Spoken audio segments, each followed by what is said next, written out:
네, 지금부터 이제 여러분들이 본격적으로 보도자료를 작성해 보실 텐데요. 여기 있는 구성을 먼저 하고 그 다음에 구성한 걸 가지고 이제 개요짜기에 대해서 알아볼 텐데요. 먼저 여기 있는 기본 정보와 내용과 부가 정보는 우리가 지난번에 배웠던 보도자료가 어떤 형태로 구성되는지 보여줬던 거고, 이제 기본 정보는 여러분들이 선택한 기관이나 기업이나 어떤 곳에 있다라고 자기가 나는 그 담당 부서의 누구다라고 상상하면서 그 회사의 보도자료 양식을 사용하시면 될 것 같고요. 보도자료 양식이 없으면 여러분들이 임의로 참고해서 만드시면 될 것 같아요. 그 다음에 이제 내용과 관련해서는 먼저 제목을 정하시고 그 다음에 부제목을 만들어 보고요. 내용은 바뀌어도 되지만 오늘 한번 이런 가안을 가지고 만들어 보자. 그런 다음에 서두문이라는 게 있고 그 다음에 이제 본문이라는 게 있어요. 그래서 이런 내용은 여기 이제 옆에 있는 것에서 다시 자세히 얘기하고 그 다음에 내 주제에 따라서 어떤 내용을 작성할 것인지 어느 정도 그림을 그렸다면 부가 정보로 어떤 것을 첨부해서 보낼 것인지 이런 부침 자료의 목록을 뭘로 할 것인지 목록을 오늘은 한번 작성을 해보는 것까지 할 거고요. 여기 내용과 관련해서는 여기 옆에 있는 것처럼 두 갈씩 역 피라미드로 이제 구성을 한다. 역 피라미드는 뭐냐면 핵심 내용을 먼저 말하고 그 내용을 뒤에서 이제 세부적으로 말하는 건데요. 그래서 크게 도입부가 있고 핵심 내용이 있고 그 다음에 이제 세부적인 내용이 들어가고요. 여기에 좀 부가적인 내용이 있다면 들어가고 없으면 없고 그 다음에 마지막으로 이 핵심 내용과 관련된 어떤 배경이나 코멘트를 하면서 마무리한다. 그리고 여기에 부가자료, 별첨, 목록을 여러분들은 오늘 작성한다 라고 생각하시면 되겠습니다. 이제 내용으로 들어가서 내용은 당연히 이제 제목부터 시작이 되겠죠. 그래서 제목은 간결한 문장의 핵심 내용을 담아줘야 된다라는 게 제일 중요하고요. 여기 있는 감탄문, 의문문 등으로 표시하지 않는다. 그리고 부제목을 추가할 수는 있는데 두 줄이 넘지 않게 한다라는 게 있고요. 이건 하나의 아이템과 관련해서 두 줄을 넘지 않는다. 그래서 핵심 내용을 6화 원칙에 맞게 이제 작성하는 건데 이거는 우리가 지난주에 열심히 알아봤듯이 꼭 이 6화 원칙이 누락되지 않았는지 확인을 하는 거예요. 그래서 여러분들이 어떤 제목과 관련해서 핵심 내용을 먼저 여기 있는 사례처럼 적어보는 건데요. 청운대학교는 몇 월 며칠 몇 시부터 몇 시까지 어디에서 무엇을 한다. 더불어 큰 숲 놀이 대축제를 한다. 그리고 누구를 대상으로 하는지. 그래서 이렇게 핵심 내용을 지난주에 우리가 6화 원칙 쪼개서 했던 거를 이제 문장으로 연결을 해보는 거죠. 그래서 이렇게 한번 작성해 보시면 되겠습니다. 네, 앞에서 핵심 내용을 이제 정리해 봤다면 그것을 조금 더 구체적으로 떻게 전달할 것인지, 그래서 세부 계획과 어떤 부가 내용의 중요도를 여러분들이 이제 나름 만드셔서 중요도에 따라서 이제 서술을 하는데요. 여기 작성법 요약, 그래서 보도자료는 대체로 이런 구성으로 하면 가장 좋다라는 거죠. 그래서 첫 문단에서는 이렇게 누가 언제 어디서 무엇을 한다라고 한마디로 정리를 해주고요. 그래서 둘째 문단은 예를 들어 여기서는 어떤 숲놀이 대축제를 한다라고 했잖아요. 그러면 왜 하는지 이번 행사는 어떠어떠한 뭔가를 하는데 이제 목적이 있다라고 해주고 그다음에 이제 세 번째 문단에서는 조금 더 궁금하잖아요. 이 축제와 관련된 내용이 무엇일까? 그래서 이제 어떻게와 관련해서 어떠어떠한 내용으로 진행이 된다라고 조금 구체적으로 내용을 작성한 다음에 마지막 이제 끝문단에서는 어떤 내가 지금 소개하고 있는 이거와 관련해서 어떤 의미나 의의가 있는지 이제 이런 것들을 부여하는데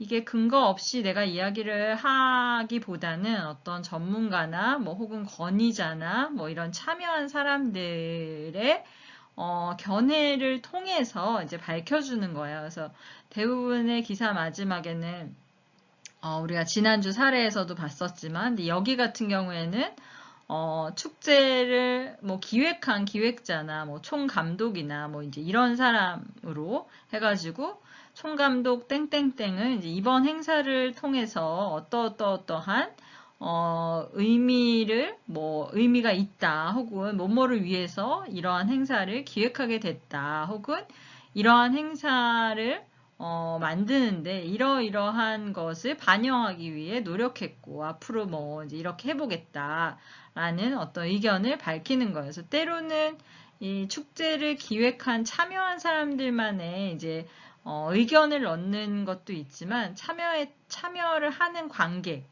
너무너무 좋았어요. 뭐 혹은 이 행사를 기대하고 있는 어떤 누군가 이제 이런 사람들의 인터뷰 내용도 추가로 짤막하게 넣을 수 있겠죠. 그리고 여기에는 어떤 기대 효과나 어떤 특별하거나 그런데 이 축제의 의미만 있는 게 아니라 사실은 우리는 이 축제에 참여하도록 보도자료를 보내는 경우가 많기 때문에 실제로 여기에 참여하기 위해서는 뭐가 필요한지 이런 정보를 마지막에 넣어주는 거죠. 그래서 여기 축제에 참여하기 위해서는 뭐 인터넷으로 신청하시면 된다. 어디를 들어가면 된다.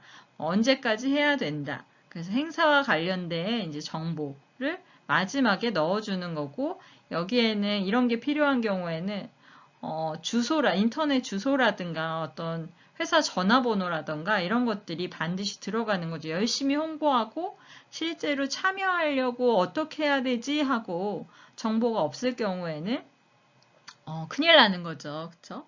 그런 다음에 예를 들어서 그런 마무리 여기 있는 것처럼 이런 멘트를 서술하는 거고 그럼 이 행사와 관련해서는 이제 추가 자료는 어떤 것들을 넣으면 좋겠어요. 당연히 이 축제와 관련된 행사 개요가 별점으로 붙어야 되고 그 안에는 취지라던가 어떤 행사 내용, 아까 기사에 넣었던 셋째 문단에 들어갔던 내용이 조금 더 구체적으로 들어가면 좋고요.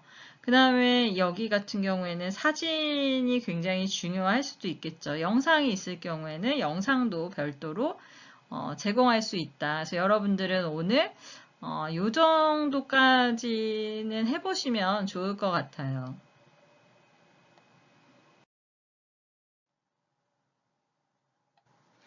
그 다음에 이제 마지막이고요. 보도자료를 여러분들이 구성을 하고 내용을 작성하면서 이제 체크할 수 있는 여러 체크 포인트라고도 하고 저는 이제 여러분들이 쓴 걸 가지고 이제 평가 항목으로 사용을 할 내용이니까 좀 보면 일단 제목. 그래서 사실 제목이 굉장히 중요하다라고 여러 번 얘기했는데요. 어떤 기사화 할지를 판단하는 이제 첫 번째 요소고요.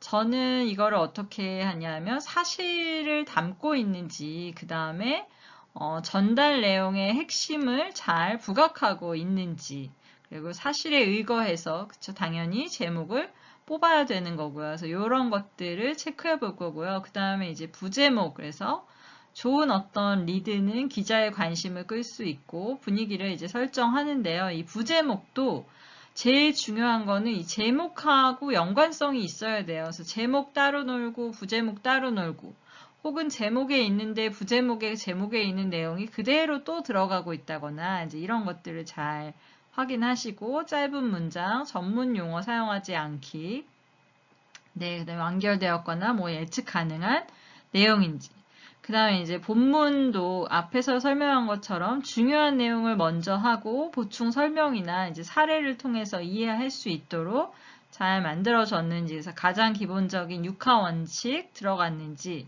그리고 단문으로 구성되어 있는지, 그리고 독자 입장에서 어떤 시의적절한 주제인지, 그들만의 리그의 이야기를 이야기하고 있는 거는 아닌지, 혹은 이런 근거 자료나 어떤 멘트가 있는지 이런 것들을 체크하시면서 글을 작성하시고요.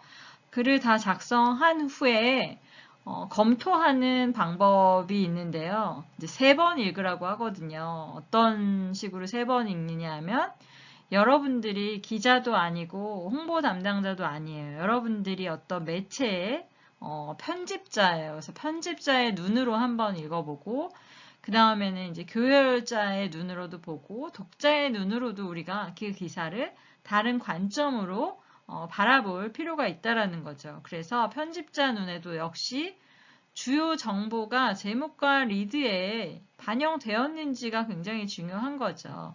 그리고 여러 자료들이 역삼각형으로 작성되어 있는지. 그리고 사실 더 중요한 거는 독자가 그쵸? 과연 흥미를 가질 내용인지 확인해 보겠죠. 우리 기사가 클릭 수가 높아야 되잖아요. 그쵸?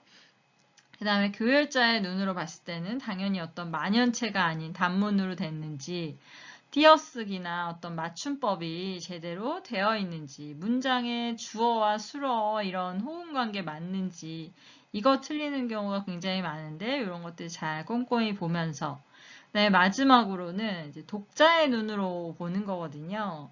사실 저는 이게 이제 제일 중요하다라고 생각했는데 뭔가 업무 담당자만 아는 전문 용어나 이런 거 어려운 말을 써서 도저히 내가 무슨 말을 하는지 이해할 수 없는지 혹은 나에게 도움이 되는 어떤 정보인지 편집자의 눈에서는 독자가 흥미를 가질까가 중요했지만 그쵸? 내가 흥미를 갖고 이걸 읽었을 때 구체적으로 나에게 어떤 도움이 되는지 이런 것도 읽으면 체크하면서 다 쓰고 났는데 정작 내 관점에서 이야기를 하는 건 아닌지 그쵸? 이 자료를 읽고 사람들은 내가 원하는 바를 그대로 그쵸? 캐치했는지 이해했는지 이런 것들을 검토해 볼 필요가 있다. 그래서 이거는 이제 다 쓰시고 다시 한번 여기로 돌아와서 검토해 보시면 될 것 같습니다.